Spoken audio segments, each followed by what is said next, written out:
परमात्मा अपनी महिमा यानी भगवान की महिमा को स्थायी रखने के लिए रह रह कर आते रहते हैं। और काल ये चाहता है कि भगवान का अस्तित्व मिट जावे, ये सब नास्तिक हो जाए।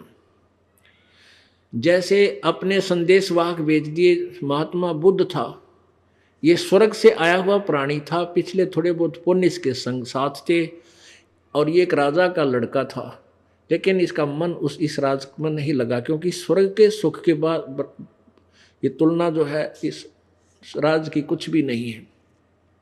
उसी सुख की तलाश में घर छोड़कर साधना मनमुखी करने लग गया, साधना कर ली, गया में वट वृक्ष के नीचे बैठ गया, और वहां इसकी मौत होने को थी। एक बुढ़िया ने, एक माई ने इसके मुंह के जीभ के खीर लगा दी। इसने चाटना शुरू किया तो उसने और धीरे धीरे उसको 50-100 ग्राम खीर खवा दी। अगले दिन उसको और ज़्यादा खवा दी, तो ये फिर होश में आना खत्म हो जाना था।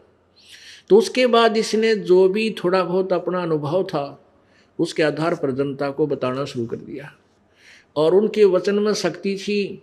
पिछले जन्म के पुण्यकर्मी प्राणी थे, लाखों की संख्या में लोग उनके अनुयायी हो गए, लेकिन उनके द्वारा बताई गई विधि से लाभ किसी को नहीं हुआ।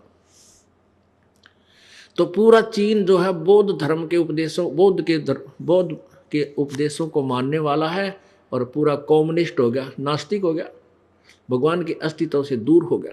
और कितनी जनसंख्या उसमें मानव की। तो ये काल चाहता है कि इसका भक्ति का नामो निशान मिटा दूं, और ये सब नास्तिक हो जाए, भक्ति ना करें। और परमात्मा रह रह कर आते रहते हैं, और अपनी शक्ति भक्ति की सत्ता को, अपनी महिमा को स्वयं स्थापित करके कुछ समय के लिए चले जाते हैं।